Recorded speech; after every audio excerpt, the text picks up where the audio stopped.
হুজুর গৌসে পাক আল্লাহ পাকের সঙ্গে নবীর কাছে কবরে গিয়ে মোলাকাত লাভ করেছেন।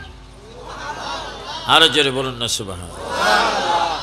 ওনার বাড়ি হচ্ছে, মাজার হচ্ছে বগদাদে, যে থেকে সুন্নিরা সম্মান সহিত বলি বগদাদ শরীফ। যেরকম কি শরীফ? সেখানে থাকেন কে? হুজুরে গৌসে পাকের মাজার। আমার সুন্নি ভাইয়েরা কত কষ্ট করে এখানে এসেছেন। দু একটি কথা যদি আমল করতে পারেন, অন্তরে গাঁথতে পারেন, নাজাতের ফয়সালা হয়ে যাবে। শোনার নাম ওয়াজ না, মানার নাম ওয়াজ। মানতে হবে। হযরতে বড় পীর আব্দুল কাদের জিলানী তিনি গৌসুল আজম ছিলেন। কিয়ামতের আগে শেষ গৌসুল আজম হবেন ইমাম মেহেদী আলাইহিস সালাম। যেরকম সময় ওনার মায়ের নাম হবে আমেনা, বাবার নাম হবে আব্দুল্লাহ। ওনার চেহারা হবে আমার নবীজির চেহারার মতো। উনি শেষ, পৃথিবীর শেষ গৌসুল আজম। আর আমাদের যিনি গৌসুল আজম বগদাদি, তিনি নিজে অসুস্থ মানুষকে সুস্থ করতেন, আতুর মানুষকে পাও দিতেন, কানা মানুষকে চোখ দিতেন, কানে শুনে না মানুষকে কি দিতেন? যাদের ছেলে মেয়ে হতো না থাপ্পড় দিয়ে ছেলে দিতেন। দোয়া দরুদ না, ঠাস করে মারতেন, ছেলে হয়ে যেত। আর আমাদের দেশে কোনো গৌসুল আজম যদি থাপ্পড় দেয়, উল্টা সে থাপ্পড় খাবে।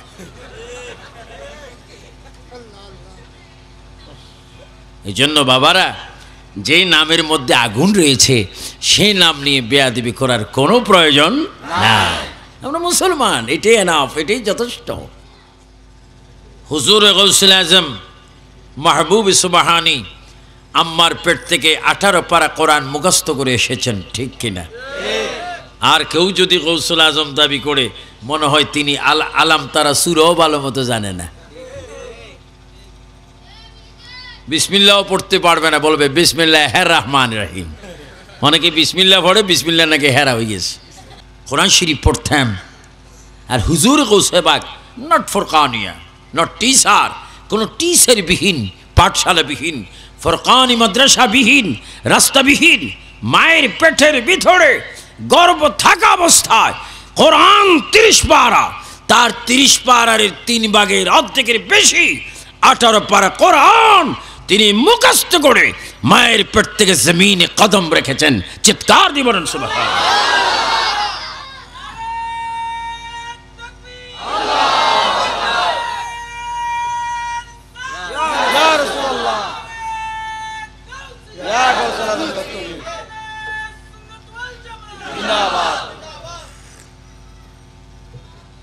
আমার ভাইয়েরা, কয় পারা? কয় পারা? আরো জোরে মানে কয় পারা? আল্লাহর কসম দিয়ে বলেন, আপনারা কেউ 18 অক্ষর নিয়ে আসছেন? 18 অক্ষর নিয়ে আসছেন। গৌসুল আজম মাহবুব সুবহানী কুতুব রব্বানী আব্দুল কাদের জিলানী, আজকে গাউসিয়া কমিটি আপনার নামের কারণে, গাউসিয়া কমিটি চট্টগ্রামে, বাংলাদেশে অনেক গাউসিয়া কমিটি হয়েছে। গাউসে পাক মায়ের পেট থেকে কোরআন শরীফের বেশিরভাগ 18 পারা কোরআন মুখস্থ করে আপনি দুনিয়ার মধ্যে আবির্ভাব হয়েছেন, জাহির হয়েছেন। কারণ কি? গাউসে পাক জবাব দেবে, দুনিয়ার মানুষ, আমার আম্মা জান তিনি একজন নামাজি ব্যক্তি ছিলেন, আমার আম্মা জান কোরআনের হাফেজা ছিলেন, আমার আম্মা জান সাইয়েদা ছিলেন, তাহেরা ছিলেন, আওলাদ রাসূল ছিলেন, পর্দানিশীন ছিলেন। আমার মা কোরআন শরীফ অসংখ্যবার তেলাওয়াত করেছেন। আমার মায়ের অসংখ্য ইবাদতের কারণে আল্লাহ রাব্বুল আলামিন ওই মায়ের পেটের ভিতরে আমি আব্দুল কাদের জিলানীকে পাঠাইলেন। জোরে বলুন সুবহানাল্লাহ। মা যদি ভালো হয়, সন্তান অনেক ভালো হয়। বাবা যদি ভালো হয়, সন্তান ভালো হয়। বৃক্ষ তোর পরিচয় কি? ফলে পরিচয়। পিতা তোর পরিচয় সুসন্তান মেয়ে, সুসন্তান ছেলে। হুজুর গাউসে পাকের আম্মা তিনি নারী ছিলেন ঠিক, কিন্তু অন্য নারীর মতো নয়। তিনি এমন নারী ছিলেন, তার চোখে জীবনে ওনার লাইফে কোনো দিন বেগানা পুরুষের চেহারা দেখে নেই, ওনার কণ্ঠের আওয়াজ কোনো বেগানা পুরুষ শোনে নেই, ওনার রূপ সৌন্দর্য চেহারা কোনোদিন বেগানা পুরুষ দেখে নেই। উনি কোরআন শরীফ হামেশা পড়তেন, সংসার করতেন, স্বামীর খেদমত করতেন, কোরআন শরীফ পড়তেন, জিকির করতেন, তাসবিহ তাহলিল করতেন।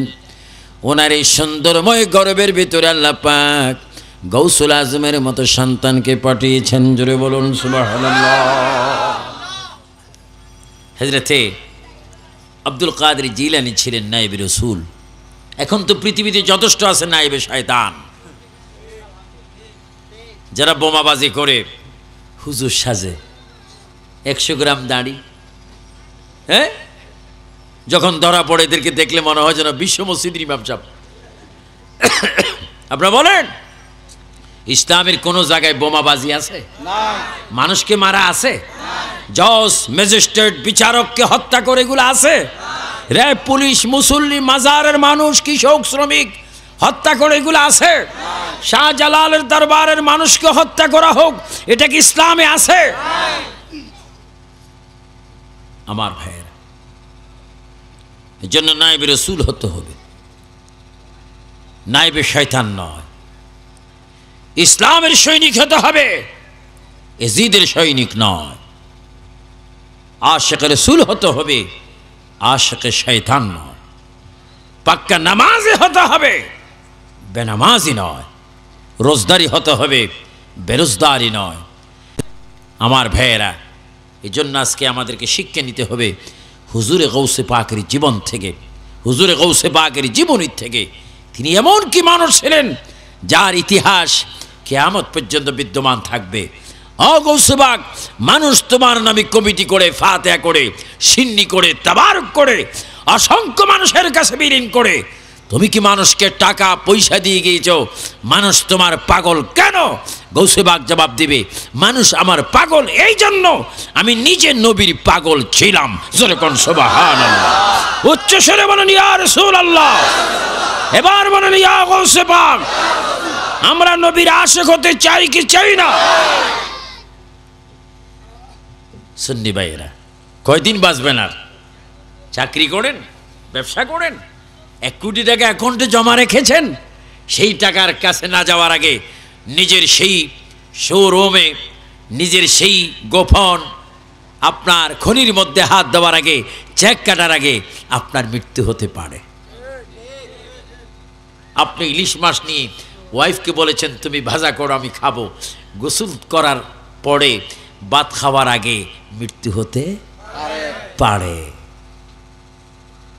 ঈদগাহের ময়দানে যাচ্ছেন কোরবানি করতে, নামাজ পড়তে এসে পশু জবা করে গোস্ত খাবেন, কত আশা, গোস্ত পাক হয়েছে, ওয়াইফ তার কোঠারা করে গোস্ত এনে দিচ্ছেন, বিসমিল্লাহ করে খাচ্ছেন, খাওয়ার পড়বে মৃত্যু হতে পারে। বিবাহ করতে যাচ্ছেন 20টা মাইক্রো নিয়ে বদ্দারহাট থেকে,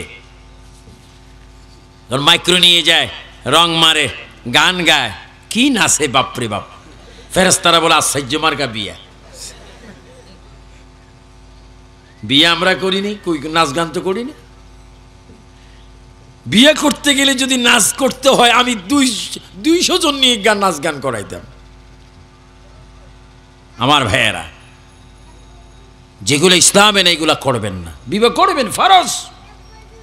তুমি যদি নাচতে নাচতে যদি বিয়ে করো, ছেলেও দুনিয়াতে আসবে নাচতে নাচতে। ছেলে বাবাই বলবে বাবা বলো বিসমিল্লাহ, ছেলে বলবে নাউজুবিল্লাহ। কিরি বাবা আইসা নাউজুবিল্লাহ কো কেন? ওই বিয়ে করতে তো নাচছো, আমি দেখছি রুহ জগৎ থেকে, আমি এখন আজীবন নাচছ।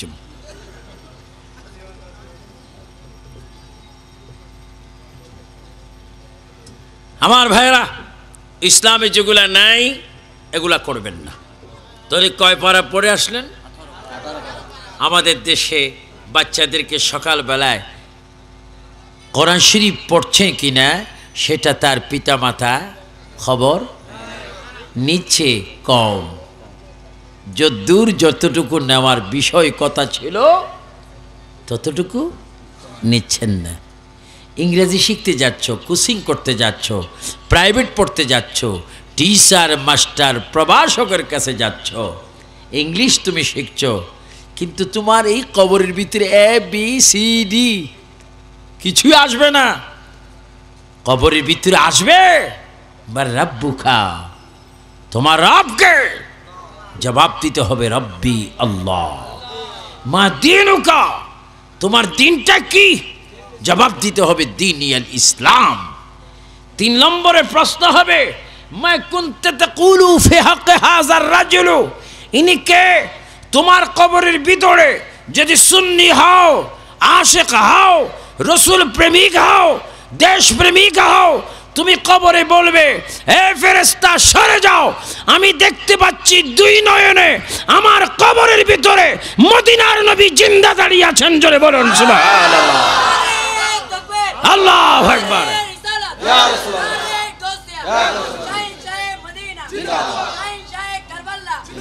আমরা সেই নবী চাই কি চাই না? এজন্য কবরের ভিতরে আপনাকে সে সামানা নিয়ে যেতে হবে। আপনাকে যদি বলে মার রাব্বুকা, আমি বদ্দারহাটের ব্যবসায়ী, ও আমার দিন ওকে এত ব্যবসায় বিজি ছিলাম, দিন ইসলাম মুখস্থ করার সময় পাই নেই। ফেরেশতারা বলবে, এটা তো প্রাইভেট শয়তানে না দেখা যাইতেছে। ও ব্যবসা করছেন, নিউ মার্কেট আপ ডাউন করছেন, ঢাকার সাথে যোগাযোগ রাখছেন, কিন্তু কবরের সাথে কোনো যোগাযোগ রাখেন নেই। এই জন্য যে যেখানে যান নিজের প্রতি দুর্বল থাকবেন। আমি তো মানুষ, আমার জীবনটা তো আমার না, এই জীবনটা তো তার, যিনি দিয়েছেন তিনি নিয়ে যাবেন, কিন্তু কখন নিচ্ছেন তো জানি না। এজন্য এখনো নিতে পারে, তাই প্রস্তুত থাকতে হবে মরার জন্য। হুজুরে বড় পীর আব্দুল কাদের জিলানী বলেন, সব সময় আমি মৃত্যুর জন্য প্রস্তুত থাকতাম। জোরে বলুন না সুবহানাল্লাহ।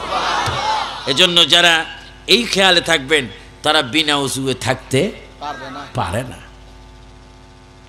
আপনার মৃত্যুটা যদি ওযু থাকা অবস্থায় মরা হয়, একটা রিপোর্ট অতিরিক্ত হবে যে মানুষটা মৃত্যুর সময় কমপক্ষে পবিত্র ছিল। আর এখন এমন পবিত্র হয় বাপরে বাপ, পেশাব করে পাইনি না। এখন তো অনেক ইংলিশ টয়লেট আছে, ইংলিশ টয়লেটে আপনি ডেলিভারি করার আগে ওইখান থেকে ডেলিভারি হয়, ঠিক কিনা? উপর থেকে পড়ে, যেমন উপর থেকে নিচের থেকেও। আমি লন্ডন আমেরিকায় যাই, বড় মুসিবত, না যাই পারি না। মসজিদ যেখানে গেছে সেই সমস্ত মসজিদগুলোতে বাংলাদেশিরা বাংলাদেশের নিয়মে, আরবের নিয়মে টয়লেট করেছে। ইংলিশ টয়লেট, আপনি কোটিপতি, আপনি জুমার নামাজ পড়তে যাবেন আগামী দিন, আপনি ইংলিশ টয়লেট থেকে বাইর হয়েছেন, আপনার আগে যিনি গিয়েছেন তিনি হয়তো তার প্রস্রাব উপরে লেগেছে। আপনি যেই নিয়মে বসার কথা ছিল সেই নিয়মে যদি না বসেন, আপনাকে ধরেও তো নাপাক হয়ে গেলেন। আর উজু বানাইলে কি হবে? আপনি নাপাক পোশাক নিয়ে যদি কিয়ামত পর্যন্ত জুমা পড়েন, একটা জুমাও কবুল হবে না। আর তহুর শত্রুর ঈমান, যদি দেহ যদি পরিষ্কার না হয়, চিৎকার দিয়ে বলেন সুবহানাল্লাহ। আমরা পরিষ্কার পরিচ্ছন্নতা চাই কি চাই না? নামাজ হচ্ছে কিন্তু কবুল হচ্ছে না, কারণ কিছু না কিছু আমাদের গলত আমল করবে। হযরতে বড় পীর আব্দুল কাদের জিলানী, ছোট্ট বয়স, ওনার আম্মা জান উম্মুল খাইর ফাতেমা, কত সুন্দর আমলের অধিকারী নারী। আমি ওনার জিয়ারত করেছি ইরাকে, হুজুর গৌসে পাকের আম্মা জান এবং আব্বা জান, ওনাদের জিয়ারত, খুব সুন্দর কবর। আপনার নাম শুনেছেন হযরতে জুনাইদ বাগদাদি রাদিয়াল্লাহু তাআলা আনহু, যিনি সাগর দিয়ে, নদী দিয়ে, কর্ণফুলীর নদী বলেন, বড় বড় সাগর বলেন, যে সমস্ত সাগরের উপর দিয়ে রোডের মতো তিনি হাঁটতেন। তিনি কে? হযরতে জুনাইদ বাগদাদি বলেন রাদিয়াল্লাহু তাআলা। ওই জুনাইদ বাগদাদির মাজারের পাশে কিছু দূরে হুজুরে গৌসে পাকের আম্মা জানের কবর। আমার ভাইয়েরা, জুনাইদ বাগদাদি বড় ওলি ছিলেন। আমরা এই নদী পার হই, শাহে আমানত ব্রিজ অতিক্রম করতে হয়। একটি সুন্দর ব্রিজ হচ্ছে শাহে আমানত ব্রিজ দিয়ে আমি বহুবার টেকনাফ, কুতুবদিয়া, মশখালী, সাতকানিয়া, তারপরে দোহাজারি, চন্দনেশ ইত্যাদি ইত্যাদি অনেক জায়গায় গিয়েছি। ব্রিজ দিয়ে যেতে হয়।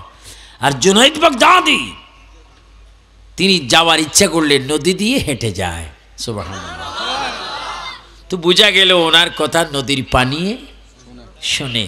আর আমি যদি বলি কর্ণফুলী নদীতে গিয়ে, সাক্তার এখান দিয়ে গিয়ে, আমি আবু সুফিয়ান আল কাদেরী, আন্তর্জাতিক বক্তা, ও কর্ণফুলী নদী আমার একটু পার করে দে, বলবে এতদিন স্বাভাবিক মানুষ খাইছি, আজকে আন্তর্জাতিক খাইম।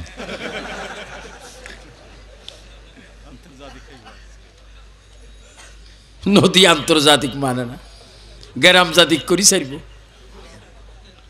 কিন্তু নদীয়ে ওলি আল্লাহ মানে। যদি ওয়াহাবিরা মানে না, মওদুদি মানে না, বেঈমানরা মানে না, কিন্তু নদীর পানিয়ে মানে। বেশি দূর নয়, জুনাইদ বাগদাদি তো অনেক দূরে। গৌসবাগের কথাটা রাখলাম। সিলেট তো আমাদের অনেক কাছে। শিলহাট বাবা শাহে জালাল রাদিয়াল্লাহু তাআলা আনহু, এই যে সুরমা নদী বর্তমান, এই নদীর পানি শাহজালালের কথা শুনে নামাজের মুসল্লা কিস্তি হয়ে তার সফর সঙ্গী সব তিনি নদী পার হয়েছেন। আরেকটু জোরে বলুন না। সুবহানাল্লাহ। নদীয়ে পানিয়ে ওলি আল্লাহ চিনি কিনা? কিন্তু কিছু প্রাইভেট মুসলমান ওলি আল্লাহ মাজারে যায় না। মাজারে যাওয়া বলে শিরিক। যারা ওই শাহ আমানতের কাছে বিশুদ্ধবারে যান, ওহাবিরা বলে এগুলো শিরিক, মওদুদিরা বলে শিরিক। তো তুমি জজ কোর্ট যাও কেন? হাইকোর্ট, জজ court, supreme court, magistrate court, court building, আসামি হয়ে বিবাদী হয়ে যাই জজ সাহেবের আদালতে, আমার মামলা। এই জন্য মামলাকে তোলার জন্য, বলার জন্য একজন উকিলের প্রয়োজন। দুনিয়াবি হাকিমের সামনে কথা বলতে হলে একজন আইনজীবী, অ্যাডভোকেটের প্রয়োজন। তো ওহাবি ভাইয়েরা, এখানে আইনজীবী যদি তোমার প্রয়োজন হয় হাকিমের সামনে, তুমি দোষী না নির্দোষী প্রমাণ করার জন্য, তো আল্লাহ হচ্ছে বড় হাকিম, সেই দরবারের অ্যাডভোকেট হচ্ছে শাহে আমানত। সেই দরবারের অ্যাডভোকেট হচ্ছে আহমদুল্লাহ মাইজভান্ডারী। সেই দরবারের অ্যাডভোকেট হচ্ছে গোলামুর রহমান মাইজভান্ডারী, শেরে বাঙ্গাল আল কাদেরী। সেই দরবার হচ্ছে গরিবুল্লাহ শাহ নজির শাহ। তাদের দরবার গিয়ে যদি তওবা করো, ওলি আল্লাহর চেহারার দিকে তাকাইয়া আল্লাহ তোমার গুনাহ মাফ করে দেবে। আমরা ওলি আল্লাহর দরবার চাই কি চাই না? হযরতে, আপনাদের অসুবিধা হচ্ছে না? ওয়াজ চলবে? আরো করতাম, শেষ হয়নি এখনো। উনি বলতেছে সারা রাত। আমার ভাই মনে করছে এটা ফাঁসুদার হট।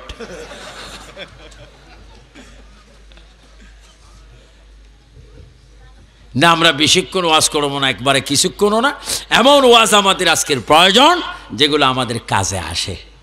জোরে বলুন ঠিক কিনা? আমাদের মা বাপ কার কার আছে হাত তোলেন।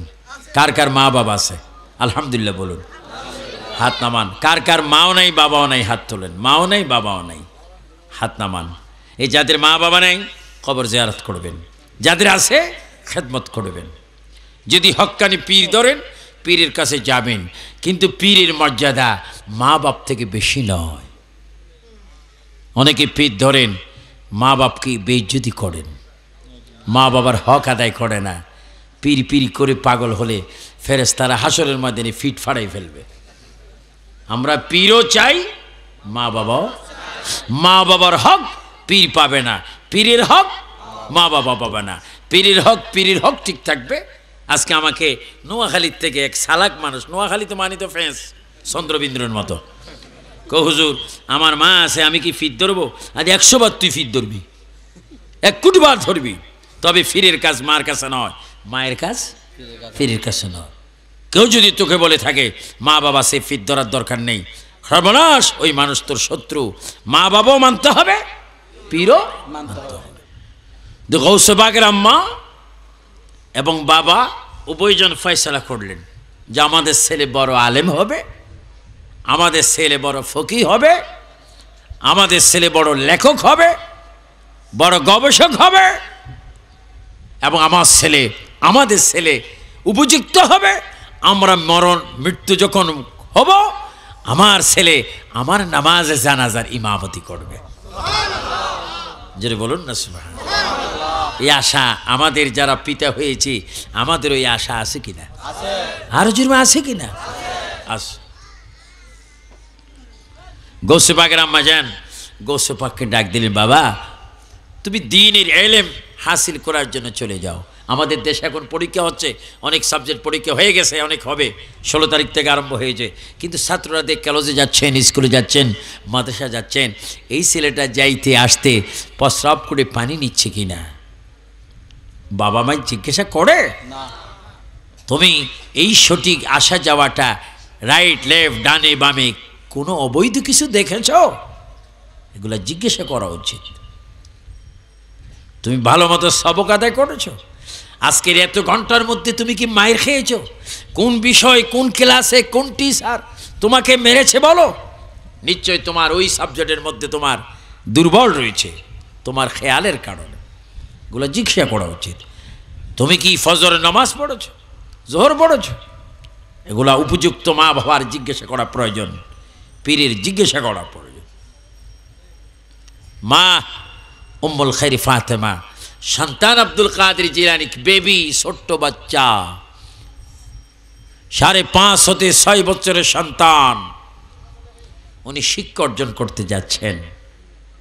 মা জননী সন্তানকে বললেন, বাবা তুমি তো রাজপুত্র, ধনী মানুষের সন্তান, টাকা পয়সার কোনো অভাব নেই, কিন্তু আমি মা তোমাকে নিয়ে অনেক স্বপ্ন দেখেছি, এগুলা যেন পূর্ণ হয়। কারণ তোমাকে যখন আমি পেটে নিয়েছিলাম, নবীজির কন্যা ফাতেমা জাহরা আমাকে আমার ঘরে এসে তোমার জন্মের খবর আমাকে বলে দিয়ে গিয়েছে। নবীর মেয়ে ফাতেমা জাহরা নিজে এসে তুমি আব্দুল কাদেরের জন্মের কথা আমাকে বলে গিয়েছে। সুবহানাল্লাহ।